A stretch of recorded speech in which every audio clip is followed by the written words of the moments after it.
Hmm. To be a fly within the web of the spider. Hey, Boris. Yes, indeed. To be caught. Help me! Help me! Help me! Yeah.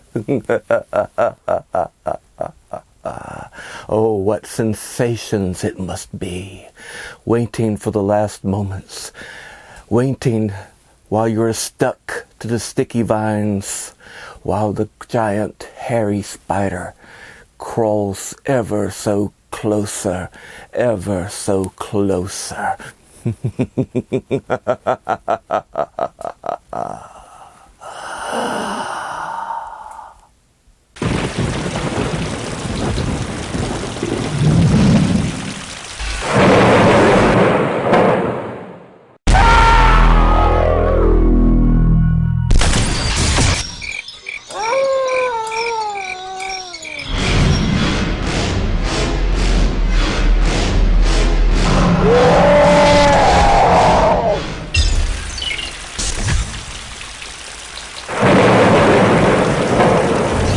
Boris, such a wonderful time of year as well. Our wonderful fly traps have, well, bloomed.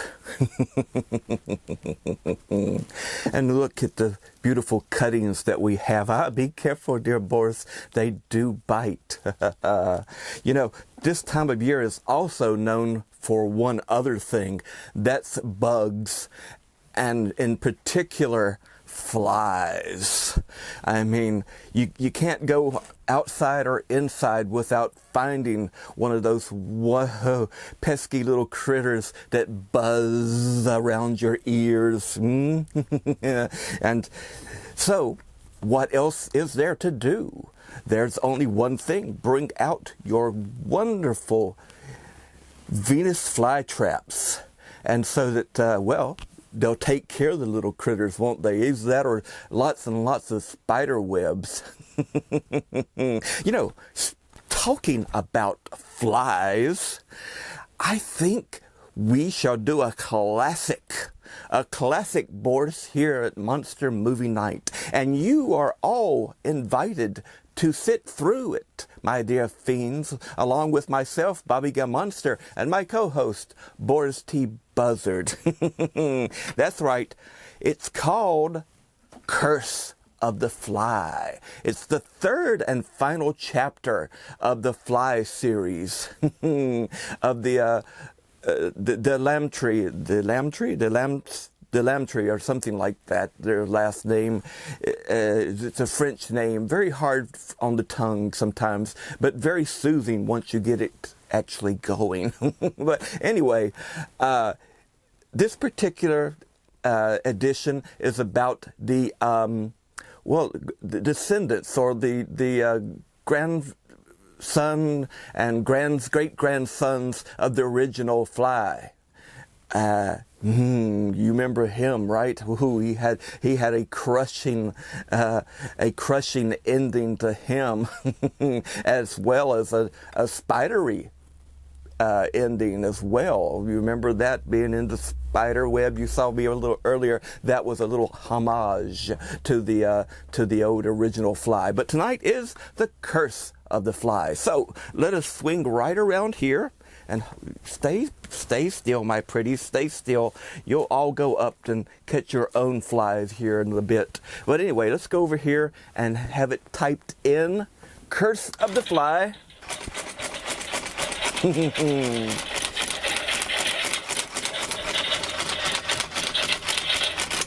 And let us tune in to it with our haunted internet television. Did your mama tell you not to turn on the TV at night? How dare you?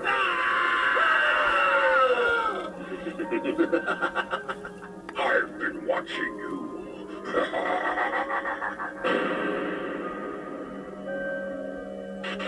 I've been watching you.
Here.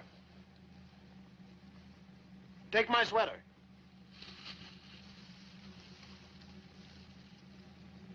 Are you coming out? Okay. Suit yourself.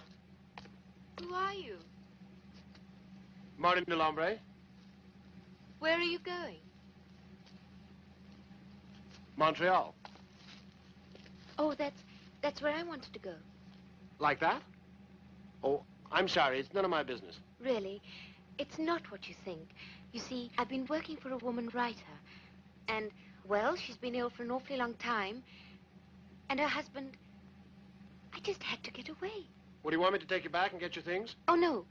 I couldn't do that. Well, the stores won't be open for hours.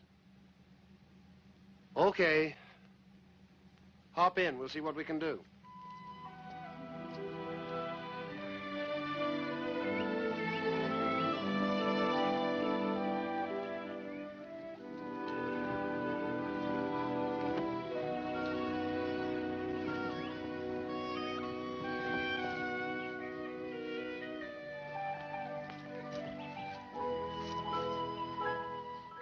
When we get to a phone, you'd better call your family. I don't have any family.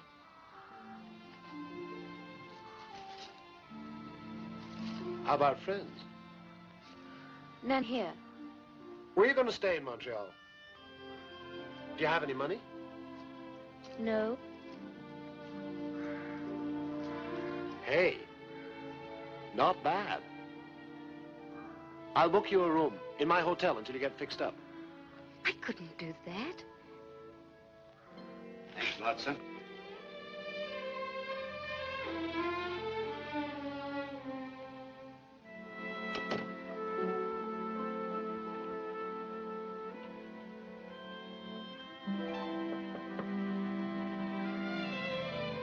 Come in. All settled? What's the trouble? I feel that I shouldn't be here. Well, would you like to call somebody? I told you there isn't anybody. Well, I'll drive out and get your things. No. Well, I'll tell you what we'll do. I'll lend you some money. Get yourself some clothes and pay me when you can. I can't take it. What are you going to do? Get a job?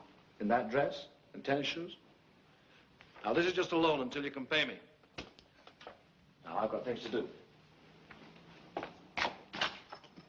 And so have you.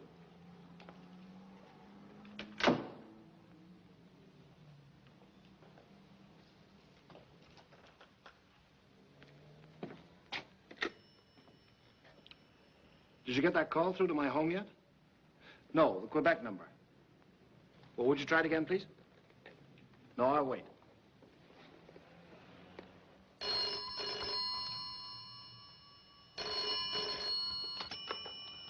The Delambre residence. Oh, Mr. Martin, I've been expecting your call. I've been to the laboratory, and the new equipment will be ready next Wednesday week. Will you tell Father? Yeah. No, no, I'll stay in Montreal until it's ready, and then I'll bring it up with me. Yeah. How is he? I haven't talked to him, only to Mr. Albert. He says he's well, but very tired. Yes, sir, I will. Goodbye. Well, He says he'll stay and pick up the new equipment. I'll tell them in London.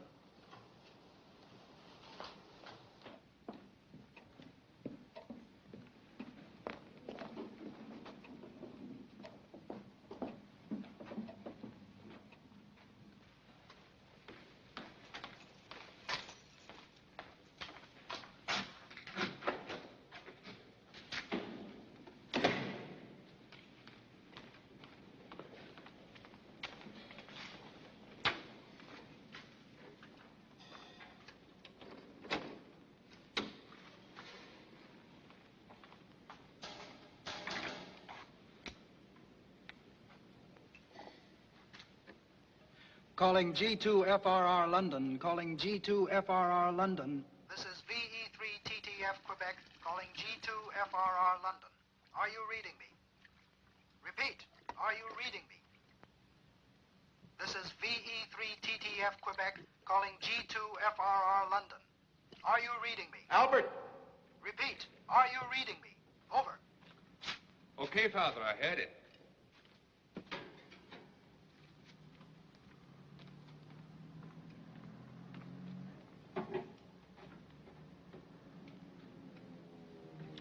This is G2FRR London. Come in VE3TTF. Over. How are you copying me, Mr. Albert? Your signal's 5 and 9, Ty. Did you hear from Martin? He called from Montreal. He's ordered the equipment. He'll bring it here himself a week from Wednesday. Anything else? That's all, sir. Oh, he wanted to know how his father was feeling. There's nothing the matter with me. I'm fine. Tell him. Could you hear that, Ty? He's fine. I'll tell Mr. Martin. You do that. No need to call unless you hear something from him. Yes, sir.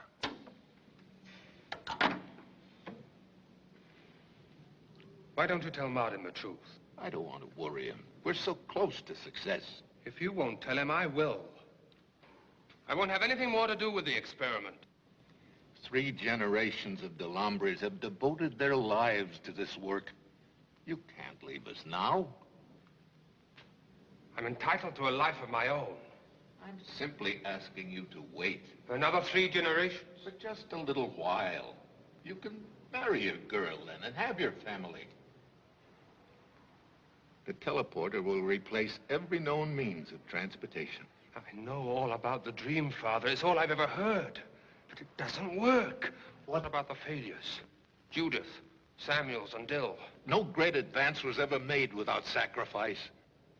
Your grandfather transferred a china saucer from one room to another. Last week, you and Martin teleported me from Quebec to London. Is that failure? Why can't I make you understand? Look at your body. Do you call that success? Hey, you haven't finished your medicine. Do you prescribe this sort of medicine for all your patients? Only if they're beautiful. Now I know you're not a doctor. Well, as a matter of fact, I am, but not of medicine. What do you do, Martin? I'm in research. In Montreal? Not anymore. No, we bought a place a couple of hours north of here.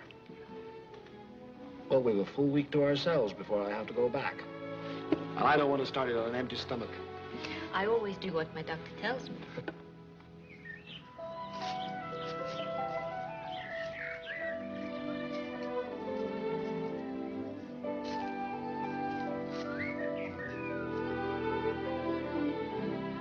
Do you really have to leave tomorrow?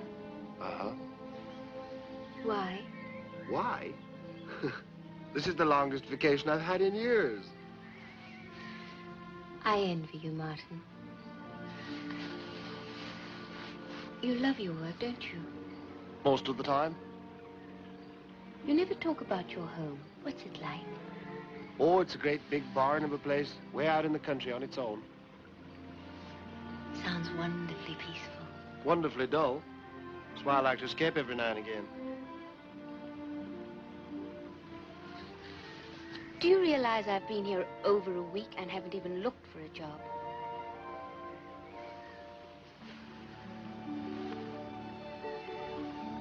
Are you sorry? No, not sorry. Just guilty. It's all your fault. Pat, would you like to come back home with me?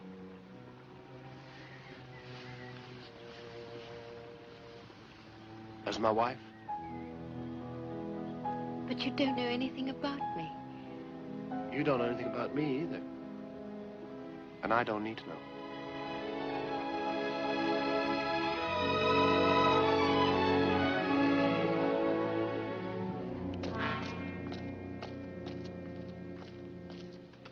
If this Patricia Stanley escaped on the 12th, why did you wait until now to report it, Madame Fournier?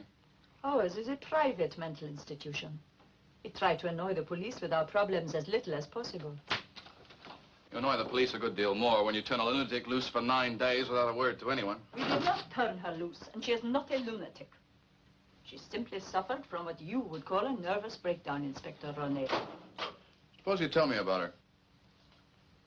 Patricia Stanley was trained as a concert pianist. Her father died when she was a child. The mother was a very ambitious woman who wanted to realize her own hopes in her daughter. A few weeks before she was to make her concert debut, her mother died suddenly. When was this? About a year ago. Without the mother's strength, Patricia became almost helpless. On the night of her first concert, she never got any further than the dressing room. She became a child again. They found her on the floor, weeping hysterically. And it was then she was committed to your institution? Shortly afterwards. And how did she respond to treatment? We felt she was making an excellent recovery.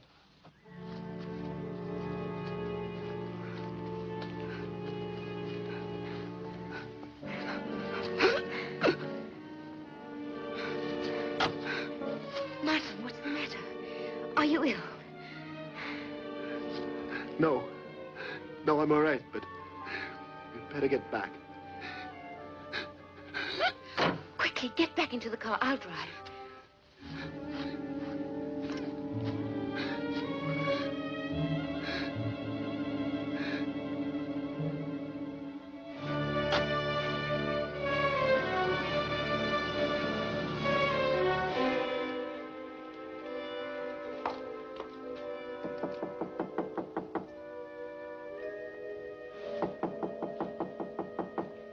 Martin, I put the car away.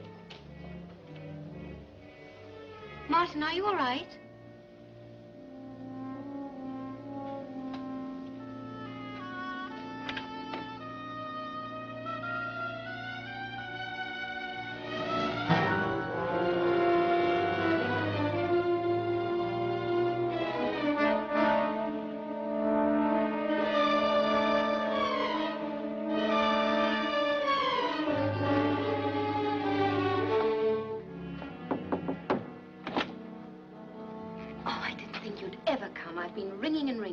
I want you to open Mr. Delambre's door, room 104. I can't. It's not allowed.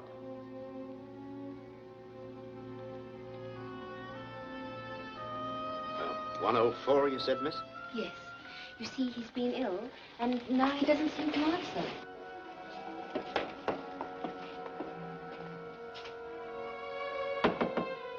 Order, sir.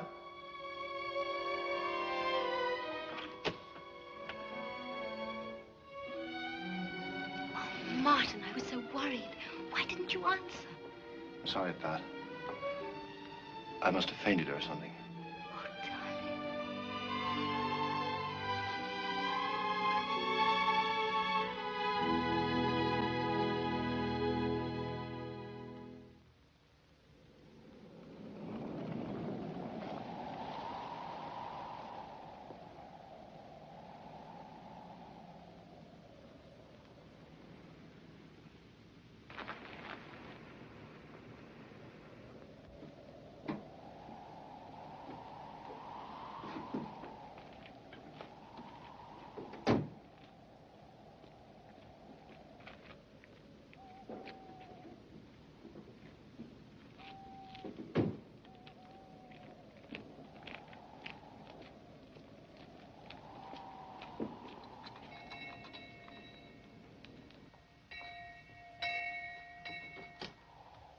Ah, Mr. Martin, I'm relieved you're here.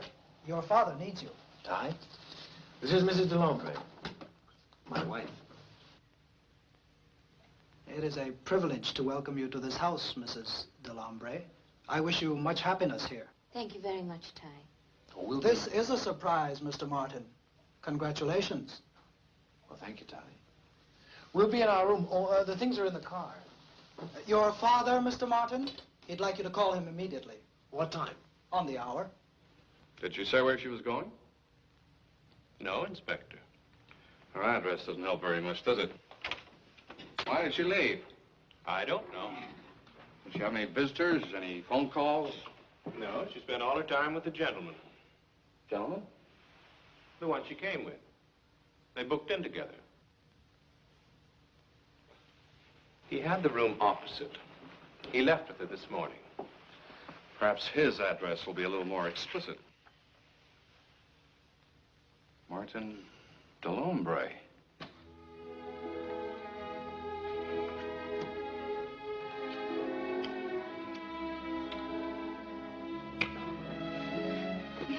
You did that beautifully. I like this room. I hoped you would. I'm sorry my father can't be here to do the honors. When will he be back? Oh, I shall know more when I talk to him later. Do you think he'll like me? Of course he will. Now, you get settled. And I'll be back as soon as I can.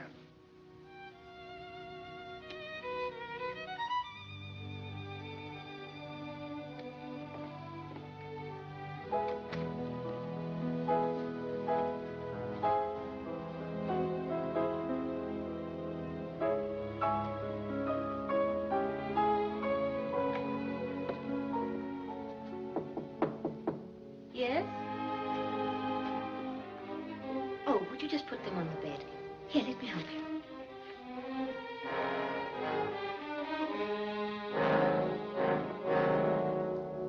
How do you do? I'm Mrs. Delambre. I know.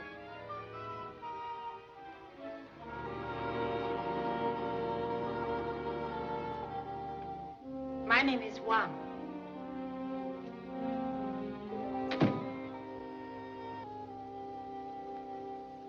Calling G2FRR London. Calling G2FRR London. This is V3TDF Quebec. How are you copying me, Al? Or 5 and 9. Am I glad to hear your voice? We've been trying to get you for 2 days. Oh, just a moment. Here's Father.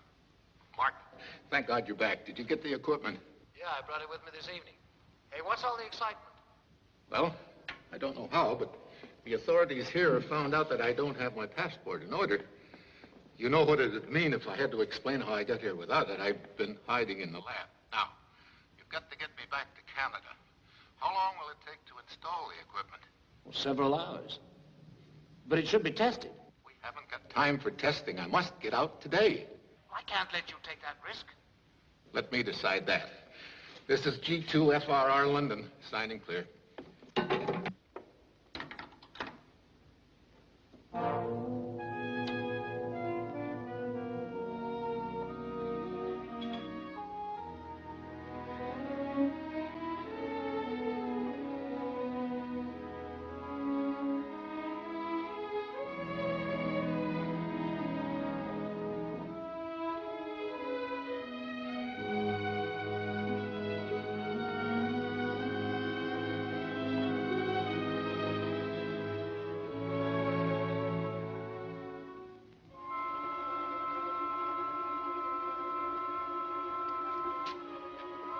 Shall I alter that patching?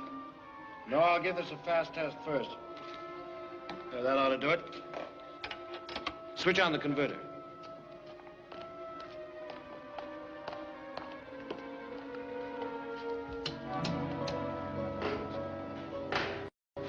Okay.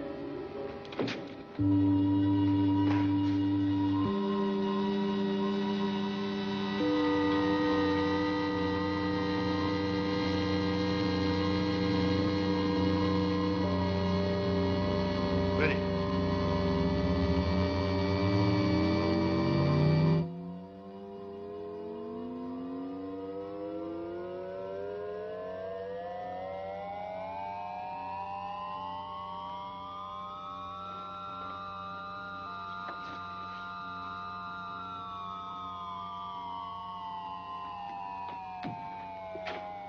It checked out like a dream.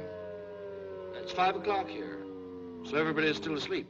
If we hurry, we can pull the maximum power load from the outside lines. We're ready here, Martin. You're insane to take this kind of a chance. Give us 10 minutes, then renew contact. Roger. This is V3TDF Quebec, signing clear for 10 minutes. Martin, I couldn't find you. I searched everywhere and then... Martin, who was that? What are you doing there? Oh, you said you'd come back. I must have been asleep for hours. Darling, there was an emergency. I had to install the new equipment at once. But tonight? I know. I'm sorry. I can't explain in detail. Just believe me, it had to be done. It was necessary. It's that sort of work. Of course. I'm just being silly. I knew I'd have to share you with your work. Will you be much longer? Not long. I'll come as soon as I can. Can't I stay here? Not this time, Pat.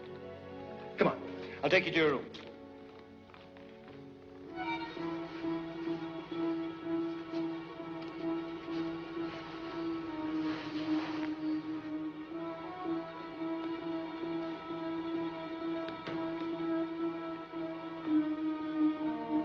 Switch on the converter.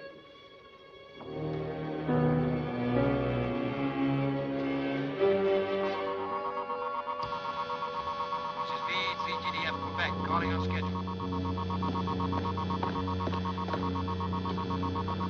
This is G2FRR London. Stand by, VE3TTF.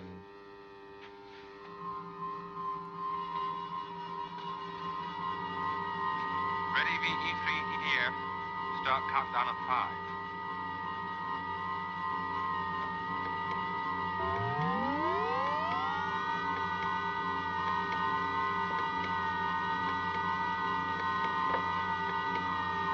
Ready for countdown? Over. Just a moment.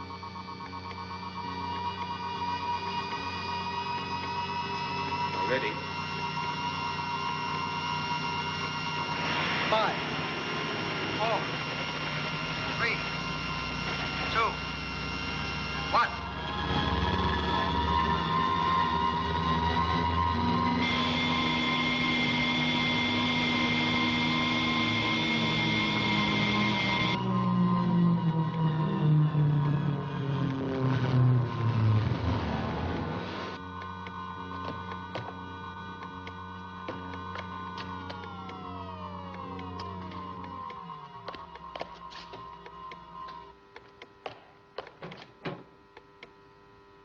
Reintegrate now. Repeat. Reintegrate now.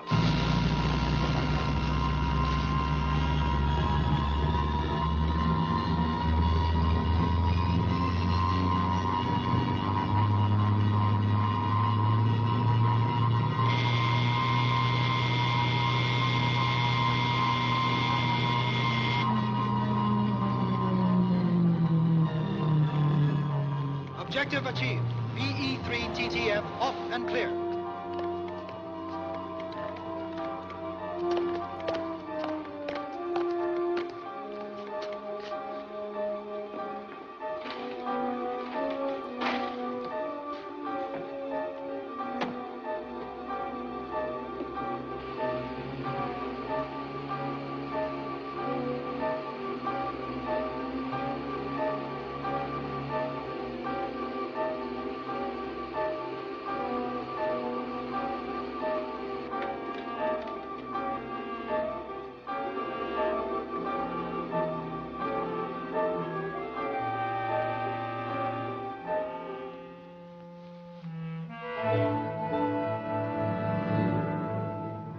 Better get me the scissors, Ty.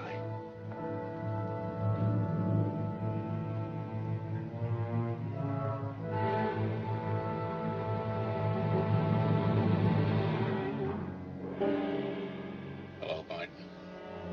Father, how are you feeling? Are you all right? Well, what happened to your chest? Help me up, Lenny.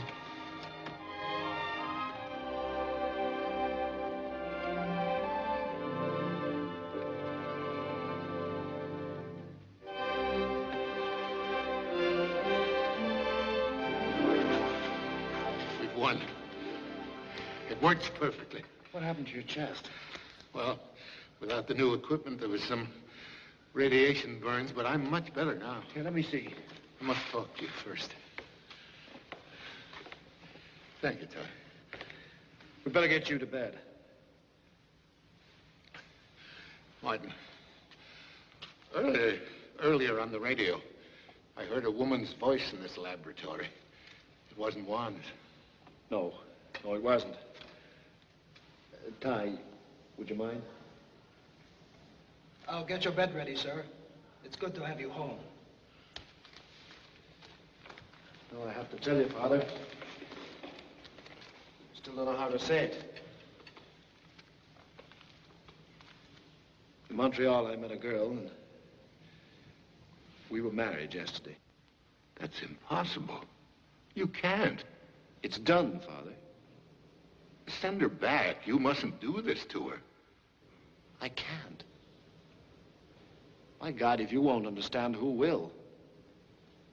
I want a life of my own. Strange. Albert told me the same thing. In those very words. Al? Albert's met a girl. It's all right for him. He doesn't have my problems. Martin, it won't work. What about her parents, her friends? Her parents are dead. She has no friends. No one will come looking for her. Well, Boris, did you get all the fly traps set out? You did throughout the museum? Excellent, excellent. And you, oh, my gracious evilness, I see that you brought out some artifacts. Ah, excellent, excellent. Well, tonight, you know, is the curse of the fly, and to emphasize it even more so, we have this wonderful, beautiful little action figure of the original Fly. Can you see that? Ah, yes, there he is, and in his lab coat, and the head of the Fly, and on the back side you have, well, a giant fly, maybe the one that has the head of a human being on it. I don't know. And speaking of other artifacts, we have a wonderful little collection of the Fly box set. As you can see there, it comes with actually 4 cassettes, or DVDs, excuse me. I'm back in the old days, aren't I? Cassettes. It comes with well, tonight's feature, the last in the groove, The Curse of the Fly. Its second made was The Return of the Fly. And the original, The Fly. See, I went in reverse order there, you know, just so that we'd, for tonight, since we do have Curse of the Fly on. The fourth DVD is the Fly collection. You can get it's got extras and about the movies and things itself. I think we may have had the Fly zooming by here. I'm not sure. Get away, get away. We're going to have to get those Venus flytraps out really quick, Boris, even more so. I see that we may have a in-studio guest tonight, and we want to make sure that we give him a good seat in the mouth of the Venus flytrap. Well, let us go back to tonight's feature, shall we? I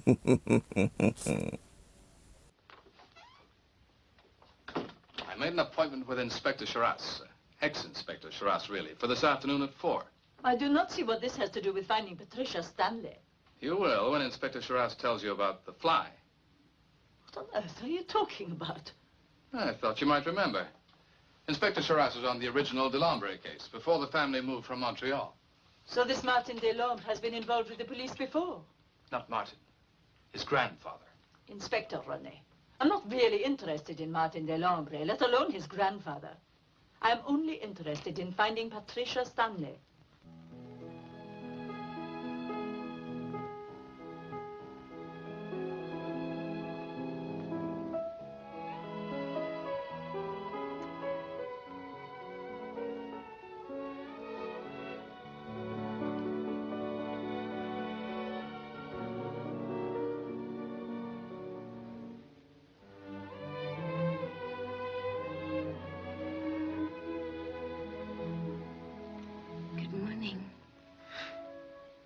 Good afternoon.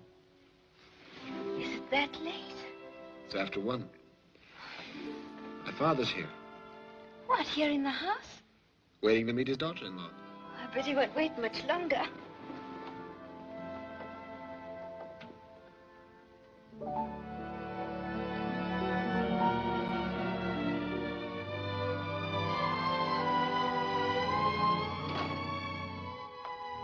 Father.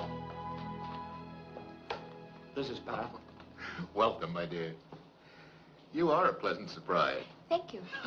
At least we don't have to say we've heard so much about each other that I was afraid you'd be angry. We should have asked your approval. I've already given it. Gladly. Mr. Martin. Shall we sit down?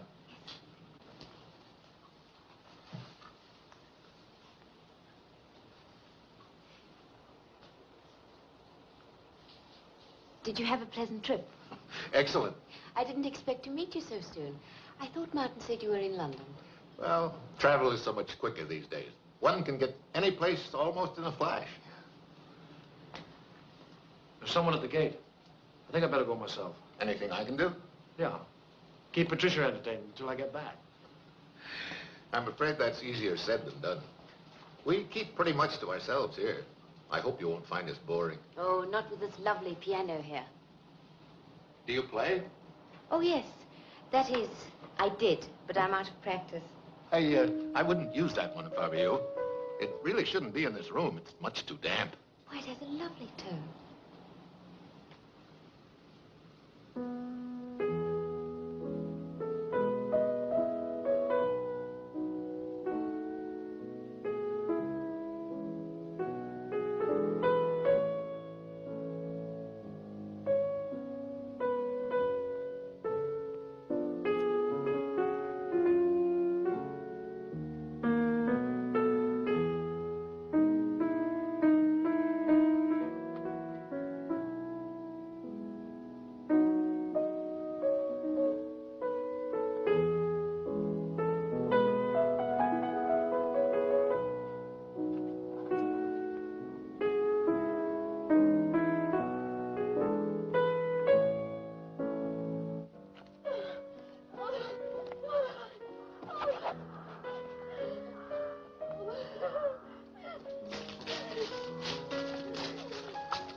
Be quiet now.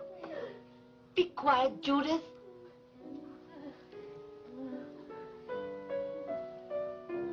Have you finished your lunch? Silence! There'll be no more food for you today. None.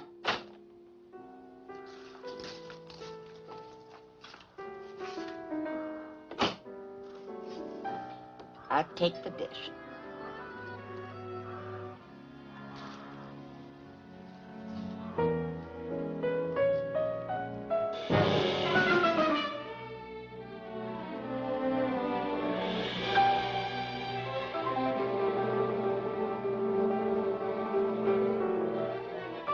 You're hurting me.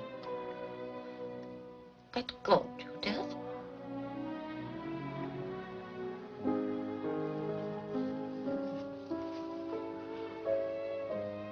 Scratched my hand. I'll have to go now. Wash away the blood.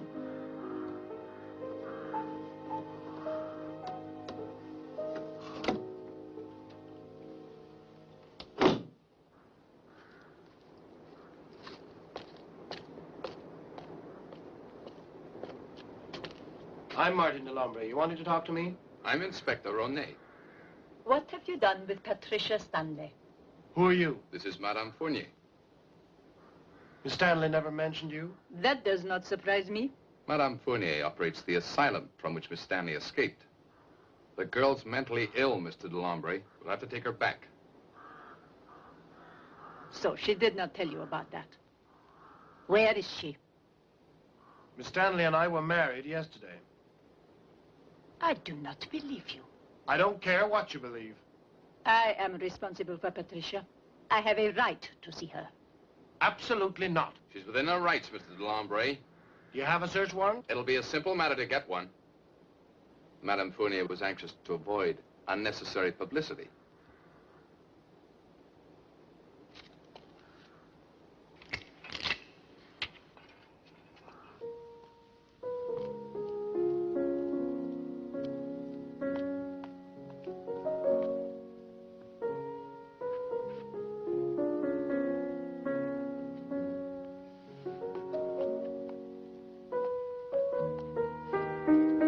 Beautiful, my dear. You play very well. I'm out of practice. I haven't felt like playing for a long time.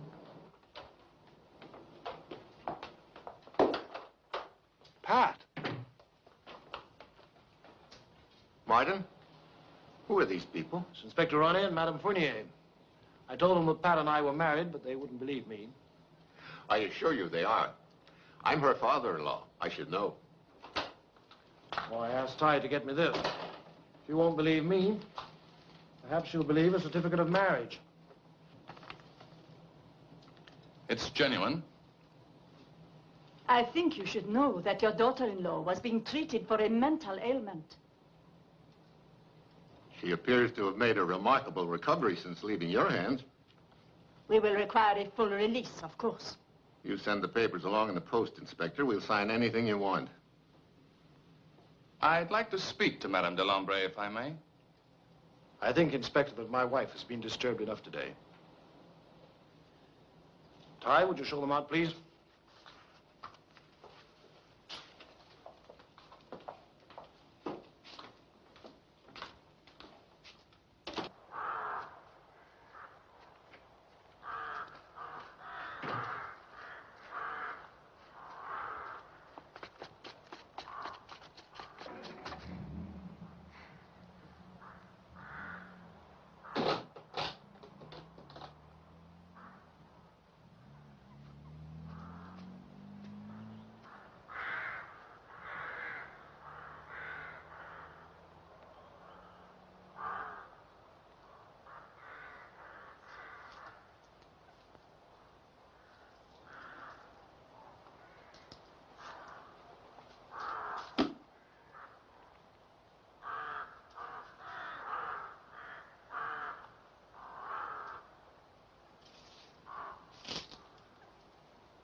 Darling, they've gone.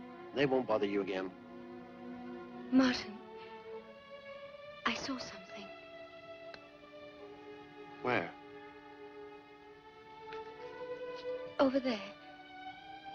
Hoped you wouldn't go there. I meant to warn you. What is it? They're animals. Part of a research experiment. But that's horrible. You didn't tell me it was that sort of work. Pat, I didn't tell you anything. And you didn't tell me anything. That's what we agreed on. Well, now she's been here, I want to tell you. Not now. First we'll have a drink. Then we'll have some lunch, and then you'll feel more like talking.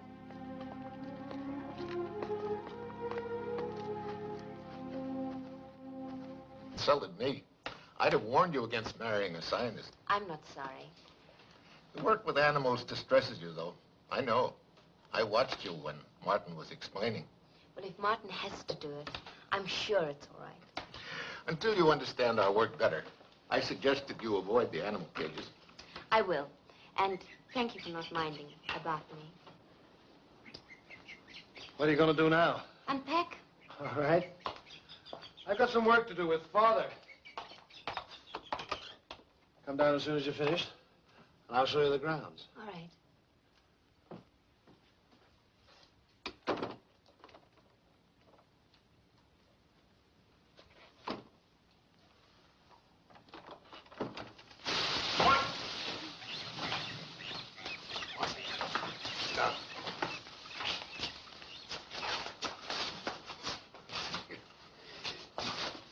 Over here and lie down.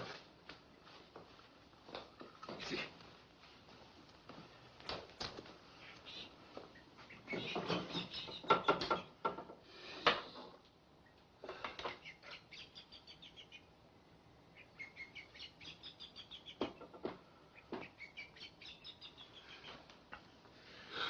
When did this start again? I was careless in Montreal. They must have created an imbalance. Neither one of us can afford to be careless. You know that.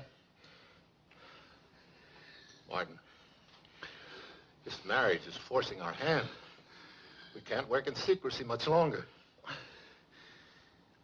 We're not ready. You'll have to go ahead, ready or not. Why? I think it was Albert that told the London authorities about my passport. I know Al hates her work, but he wouldn't do that. Since he met that girl in London, he's been ready to chuck the whole thing. And now this policeman showing up here. You know how they are. They'll rake over the whole thing again. They'll find some excuse to search the place. Then we'll have to move quickly. You and I have got to go to Montreal today. Wind up our financial affairs. Oh, I can't leave Pat alone. It'll only take a few hours. You can explain it to her. If we're away as soon as you're fit, we can be back at midnight. Inspector Sharas? I'm awake. I'm awake. There's a telephone call for you. Uh-huh. It's from an Inspector Roney. Oh, I thought he was coming to see me. Hello? Sharas here? Roney here, sir. I won't be coming out to see you after all. I thought you were onto something about the Delambres. I'm afraid I wasted your time, Inspector. The Delambre case was a bit before my day, and I had been hoping you'd give me the background. It turns out I don't need it. Why not? Martin Delambre married this girl, Patricia Stanley. But that's impossible. Martin Delambre is married already. Has been for years. You mean was married? Still is, as far as I know. Well, they could be divorced. Or she may have died. My interest in the Delambre case is well known. If there'd been a death or a divorce in the family, someone would have told me. I'll check it, sir. What can you tell me about her? Martin met her at the university. She's a brilliant girl. Fine pianist, too. Her name is, Judith.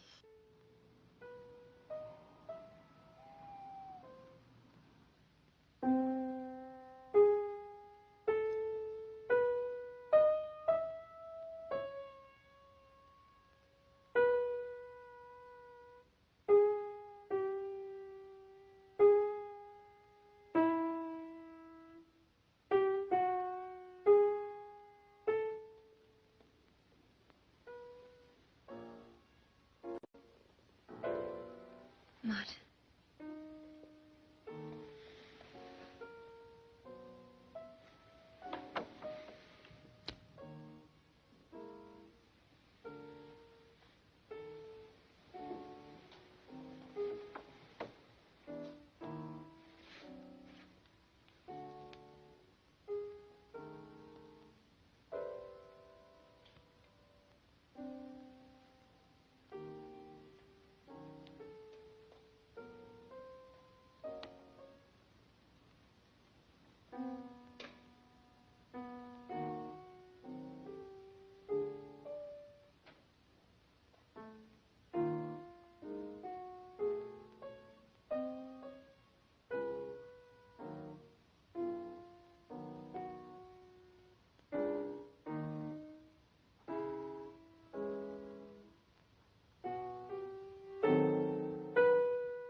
Come, Judith. It's time to go now.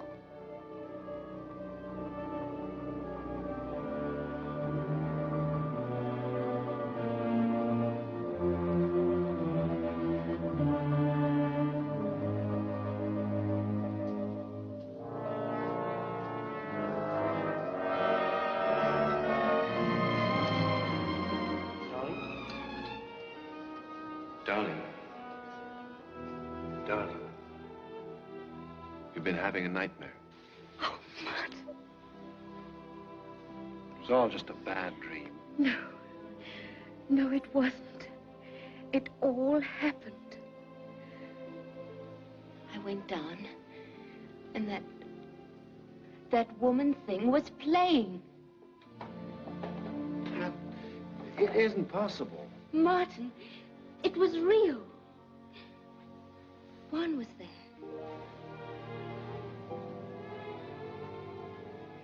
You don't believe me, do you?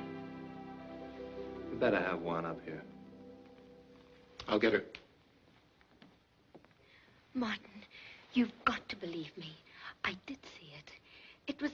Honey, sometimes when you're upset... I was wide awake. I remember everything. I put on my robe. I couldn't find my slippers, and... Juan, when you saw my wife in the conservatory in her bare feet, why didn't you help her back to bed? I'm sorry, Mr. Martin. I was in the conservatory, but I didn't see your wife. Was anyone playing the piano tonight? No. She's lying. I saw her! Patricia, please! Stop it! I'll make her tell the truth. Don't you understand? She's lying. She was there with that thing. Martin, I won't stand for this. Please make her tell the truth. I think you'd better go. You're all against me. You won't believe anything I say. Pat. Patricia, no one is against you. We just know that you're wrong. You couldn't have seen anything. There's nothing like that in our house. Now, you've had a pretty bad nightmare. Well, I'm sorry, but you'd better pull yourself together. I'll see you both in the morning. Good night, Father. Good night. Oh, Martin, I'm sorry.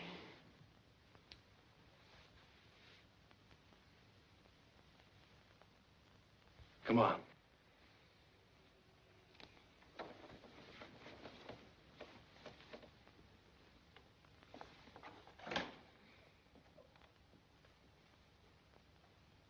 What is happening, Martin?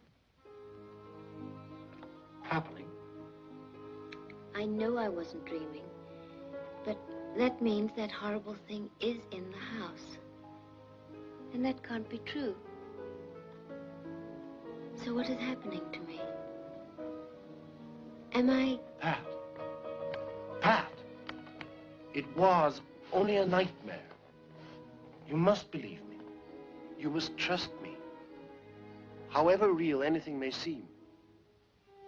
I do trust you, Martin. I love you. You believe me? I love you. You will not let Judith out again, except by Mr. Martin's order or mine. Is that understood? He will never let her out now. That girl here. Well, Juan, thank you very much for your support last night. Did she take her tablets? Yeah. She's asleep for the rest of the day. How does she feel?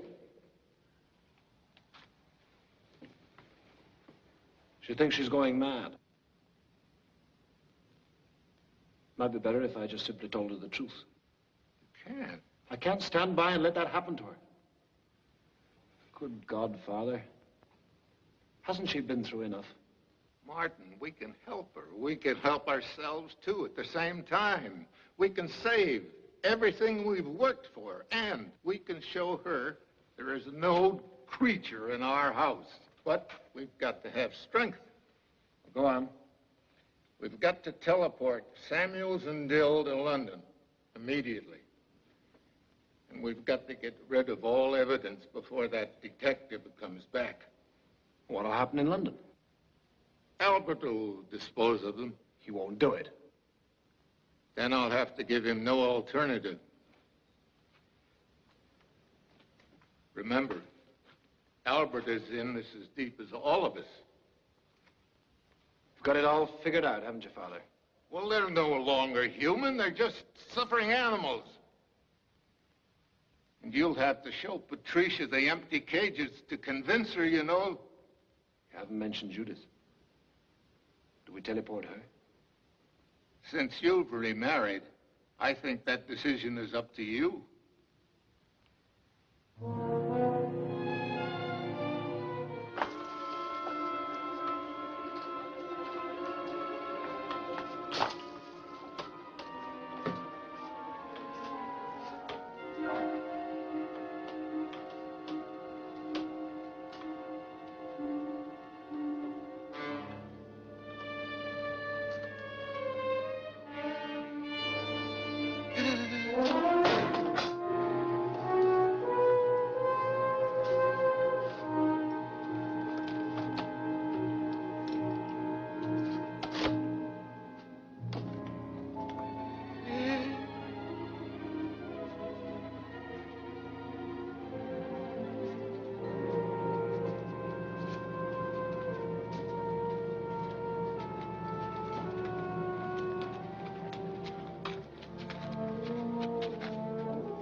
You better take it easy. I'll handle the other one.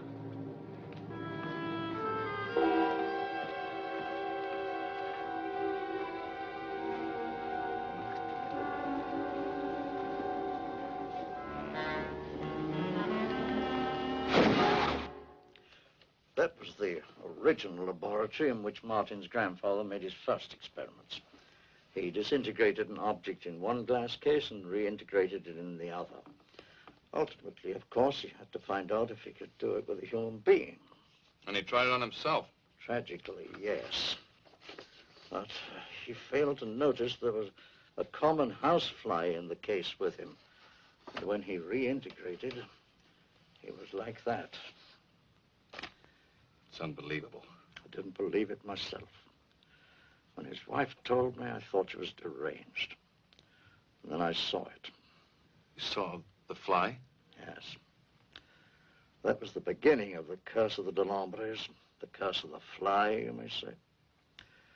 Later, his son reversed the experiment and put the fly and the monster in the glass case and restored them to their original condition. Oh, no effects?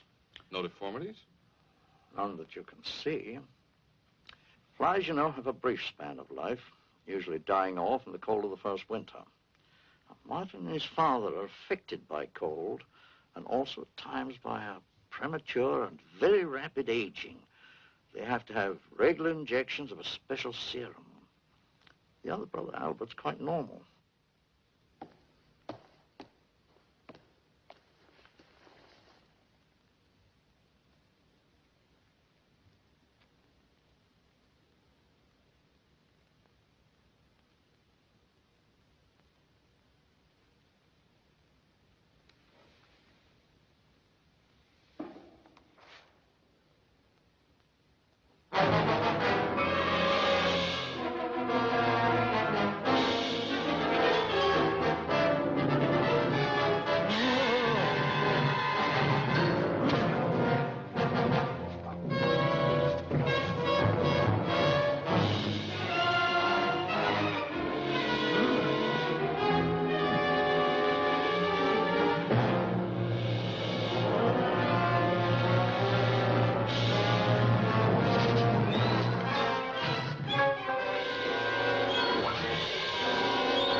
Calling G2FRR London. Come in, G2FRR. This is VE3TDF. Over. Any answer? No. Take the cabinet now, will you?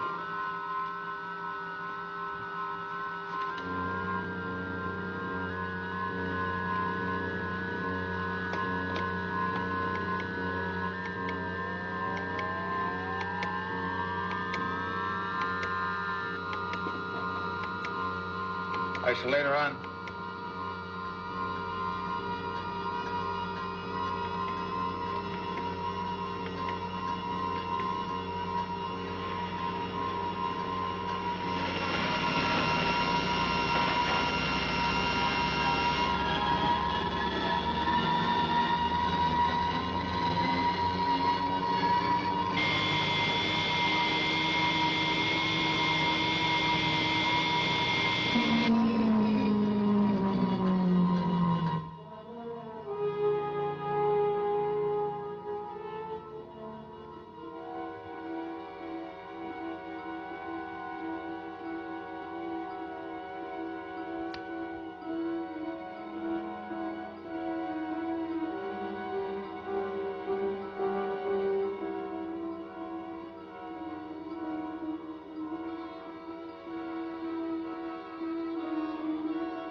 You know, Boris, tonight I'd like to have a scream out to two very special creatures out there in the real world.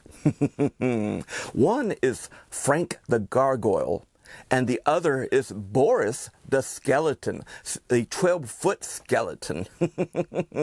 Now, these two creatures of the night have been harassed by, well, they're called Kens and Karens. You know, like in the old Star Trek episode where the space hippies used to call Kirk and the rest Herberts. Well, and in the old days, the beatniks used to call them Clydes. That meant that they were uncool or squares. Well, Kens and Karens are really squares and uncool citizens. And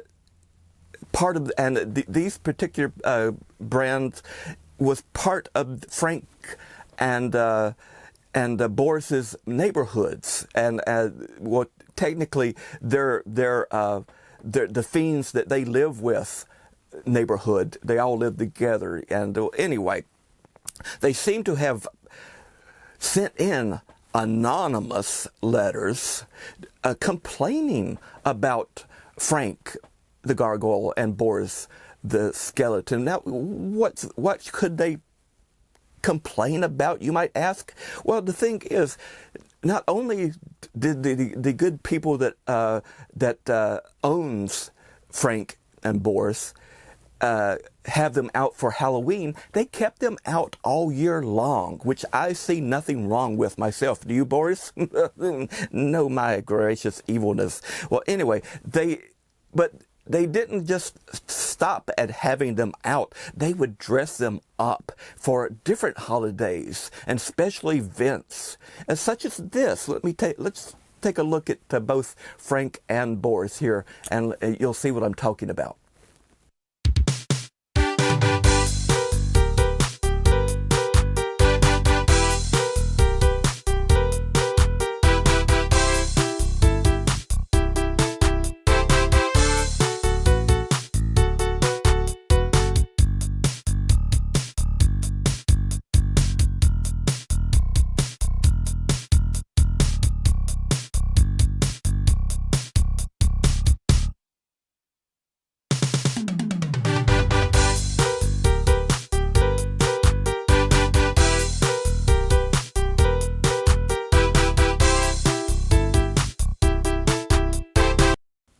Anyway, you see what I'm talking about. You know, they put on costumes. They do fundraisers.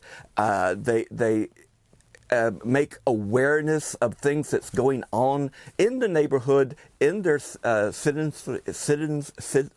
their towns, and they're really actually having a great time. So you Kens and Karens out there, if you can't have a great time along with these wonderful spooky people, well, try something else. Quit sending in those letters. Quit leaving things on their porch. Did they come to your house and leave little skeletons or little gargoyles? No, they do not. So, you know, it's right in there. I'm just going to say it. It's haters. Don't be a hater. Be a lover. Be a lover of all things, whether it's Christmas, Halloween, horror, or, well, Disney in itself, or anything else. If you love it, express it. Don't hate someone else for expressing themselves, for showing their views, for being who they are. Let's do away with hate. We've had enough of that, I think. Right, Boris? Let's have a little love and fun and scary spookiness. Keep going, Boris. Keep going, Frank. And to your owners as well, keep going. Calling G2FRR London. Calling G2FRR London. This is VE3TDF. Come in, G2FRR. Keep trying. We must reach him. Calling G2FRR London. Calling G2FRR London. This is VE3TDF. Come in, G2FRR. This is G2FRR London. Come in, VE3TTF. Where the hell have you been, Al? Here, let me speak with him. Albert, this is your father. Now listen carefully. We've had an emergency here. I want you to reintegrate immediately. Do you understand? What did you disintegrate? We can't talk on the radio. I want you to dispose of it. If you can't, wait till Martin and I get there. Check your radio every hour. Everything we've worked for depends on you. We'll contact you later in the day. This is VE3 TTF, signing clear.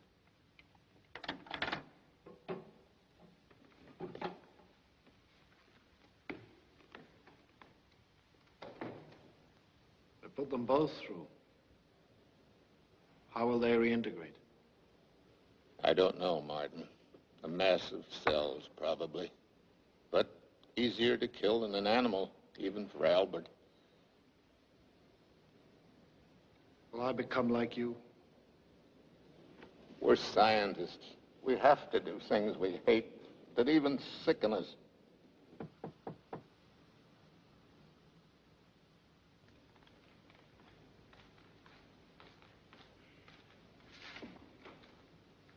Telephone for you, sir.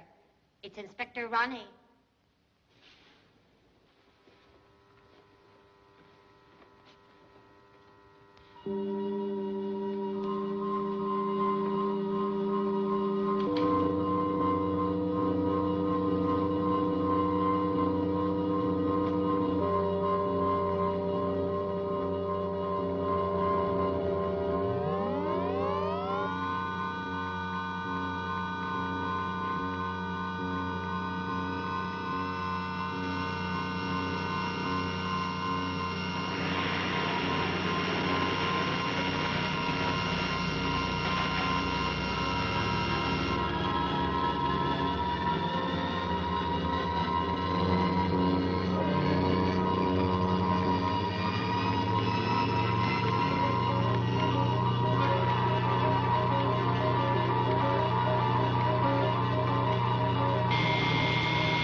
No, that won't be necessary. You don't have to come here. If you insist, we'll both come to Montreal. Yes, Inspector, immediately. What's wrong to talk to us about? I don't know. He wouldn't say, Martin. Pat?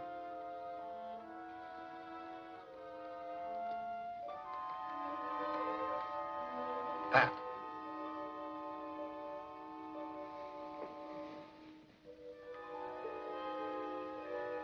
Martin. The picture. What picture, darling? It was to you. I dropped it.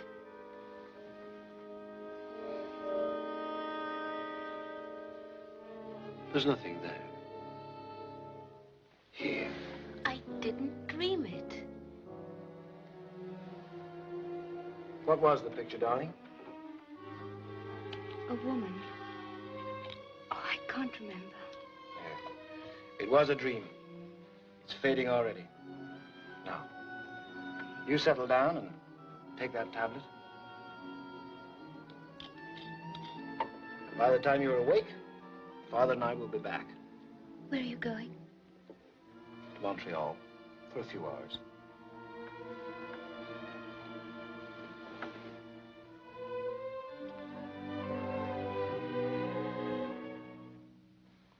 Her name was Judith.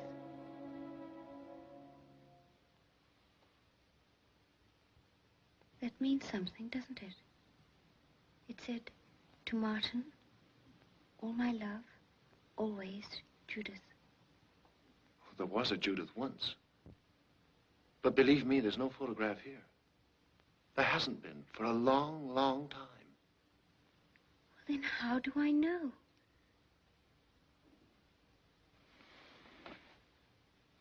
Am I going mad, Martin? Pat. Do I see creatures and photos that don't exist? And if they aren't here, I must be mad, mustn't I, Martin? No.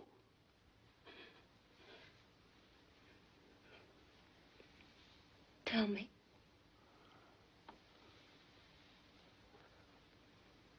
You did see her. At the piano. It was Judith. That lovely photo. One of our experiments went wrong.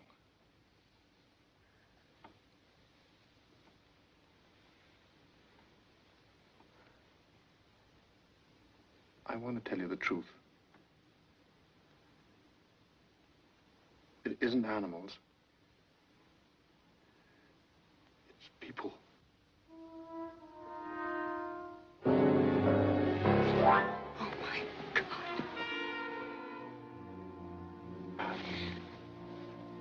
I'm not some kind of a monster, Pat.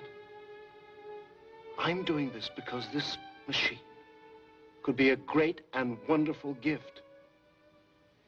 To be able to transport people and equipment to any part of the world in a matter of seconds. Think what it could mean.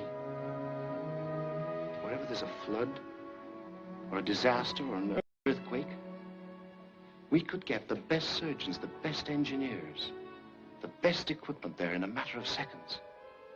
Suffering that would save. Isn't that worth the occasional failure?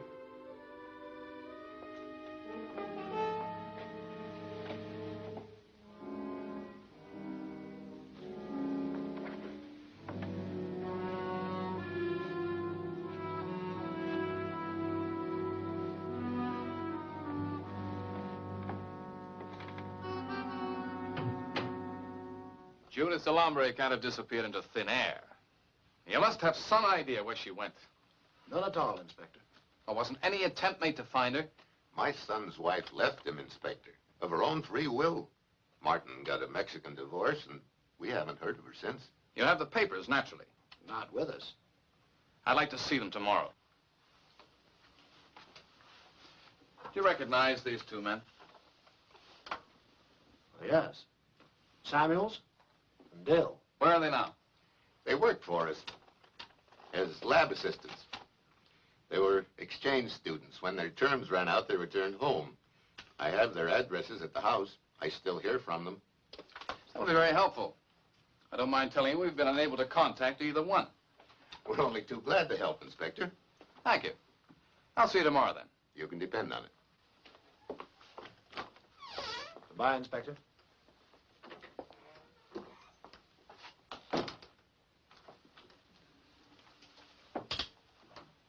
Yes, Inspector?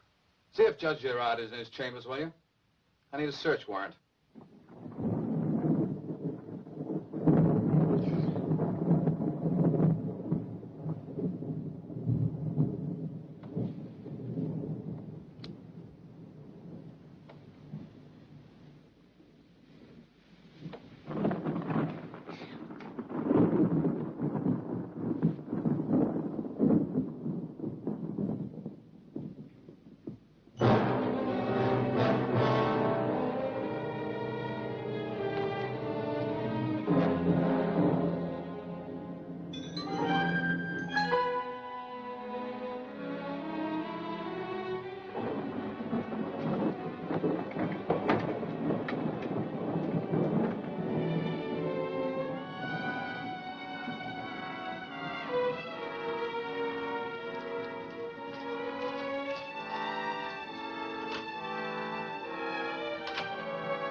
Judith.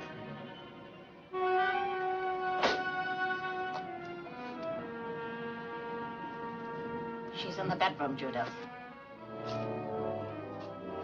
She's in your bedroom.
We'll have to leave here quickly. We'll find her. She'll come to me. I killed her, Juan. Why? I don't know. It was an accident. Come, we'll go now. No, Ty. The police will call it murder. They'll have to prove it first.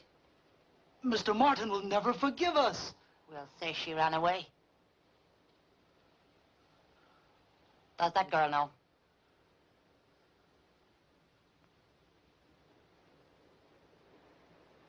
Will you help?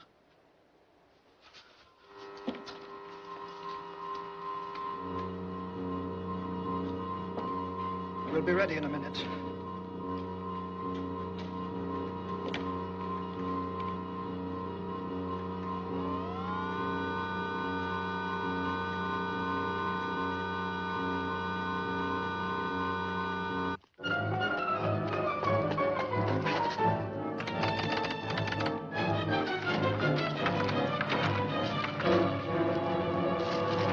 Martin? Yes, Father?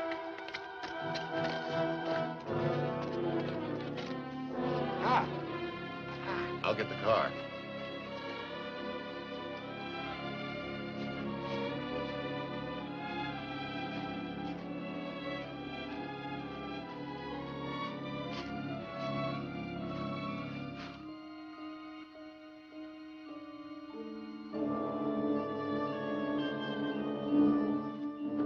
No sign of her in there. How long has it been since Judith got away? 15 minutes, perhaps 20. Why are you all standing about talking? Why don't you look for her? There's no time for that. For all we know, the police may be on their way. You two better pack. You can take one of the cars.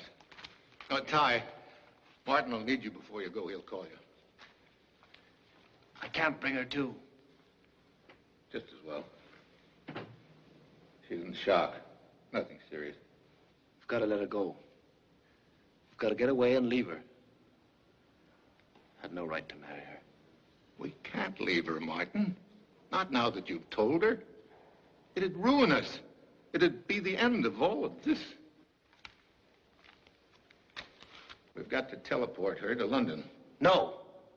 It's your one chance for a normal life, Martin. If you love her and she loves you, that's the way she'd want it. It's too dangerous. I can't risk it. I'll go first. If I'm all right, there's no risk in sending her. Ty will teleport you out before he leaves.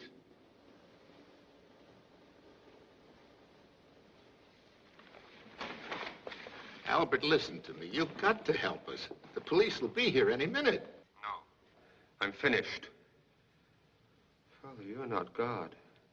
You're not even human. You murdered those men, and you made me a murderer, too. Every great scientific advance is made at the cost of human lives. Success justifies small defeats. Small defeats? Do you call Judith a small defeat? Or Samuels? Or Dill? I take full responsibility for that. You didn't know what you were doing. I know what I'm doing now. I'm leaving. I've had as much as I can stand. Here. You burn these, Father. Let me doctor it. Al? Al, I don't know how you feel about me. If you don't want to help me, I'll stay here. But you've got to save your father. You can't let them hold him up in court as a monster. He's insane, Martin. We can't put this power in his hands. Time's run out, Al. I'll give you 5 minutes to prepare, and then I'm sending him through. Count down from 5. Hey, Martin, stop! Wait!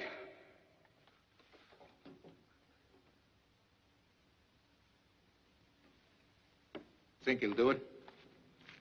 What choice has he got?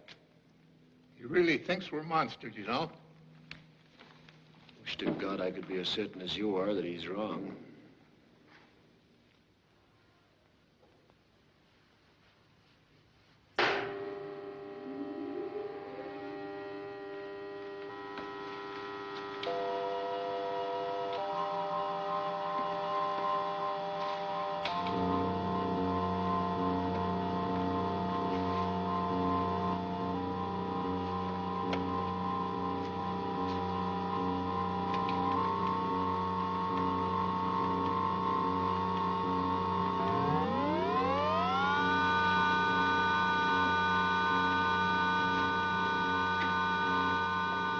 G2FRR London.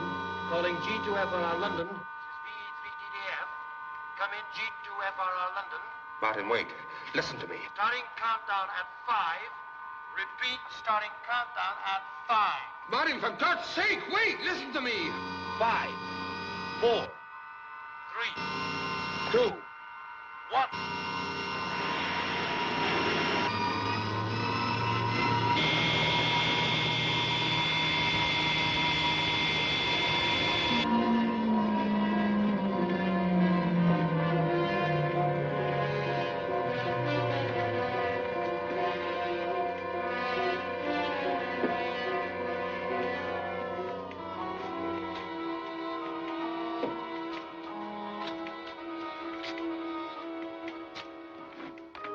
Reintegrate now. Repeat. Reintegrate now. Al?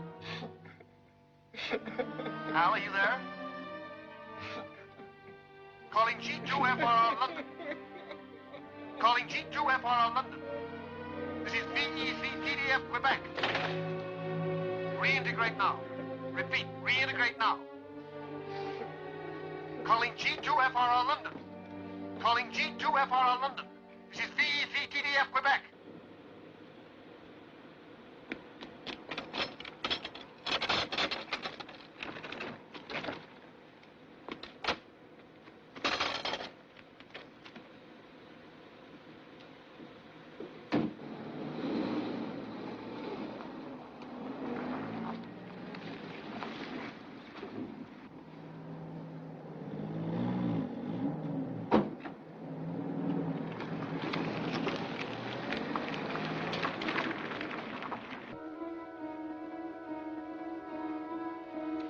Calling G2FRR London.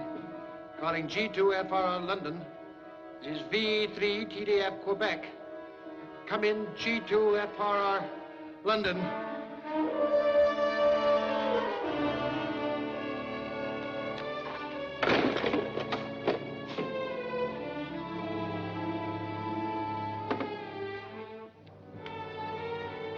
Calling G2FRR London.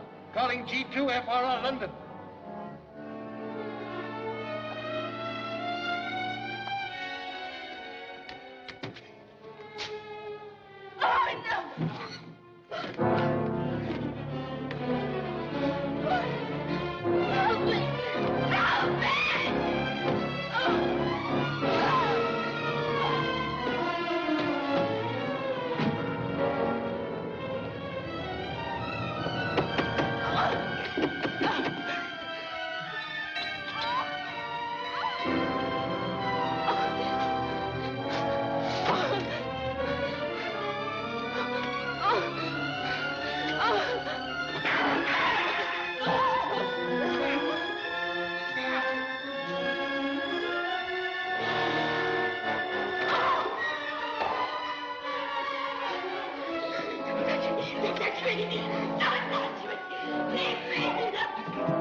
I'm at the Delambre house. I need half a dozen men as soon as you can. And put out an APB on the Chinese couple. You'll find the report on my desk. Last seen heading for Montreal in a 1963 blue Chevrolet. Right.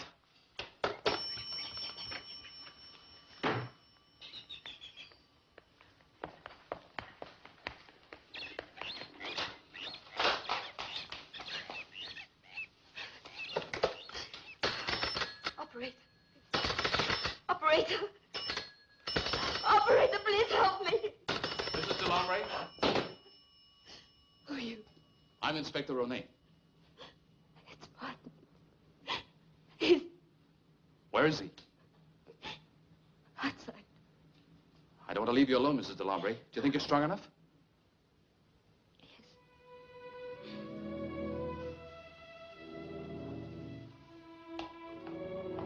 What number did you want, caller? Are you there, caller? What number did you want?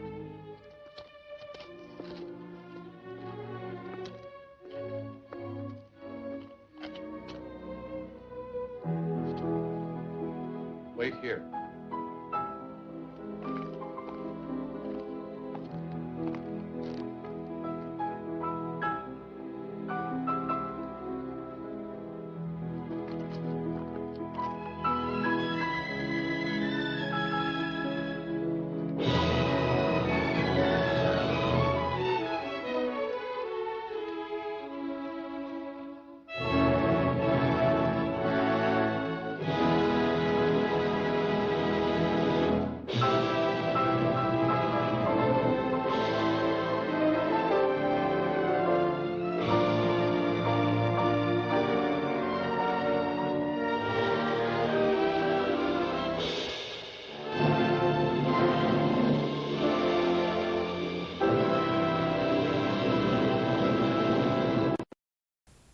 You know, Boris, you would think that after all the times that these scientist fellows that tried to do a transporter would have learned their lesson, you know, tried to fix some kind of buffer, as it was, like, you know, in Star Trek, they have this ingenious little buffer that, you know, that they keep all the patterns so that they don't get lost in the ether or mix them up, and it gets quite messy that way.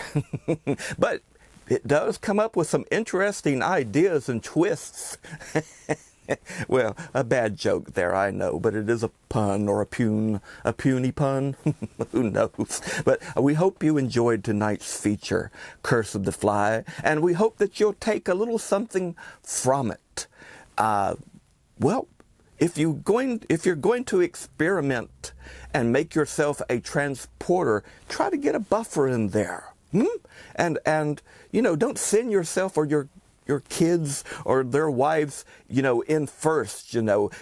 Do a little more experimentation. Use some fruit. Do molecular biology or some such as that. But of course, it wouldn't have been a great movie if they had of.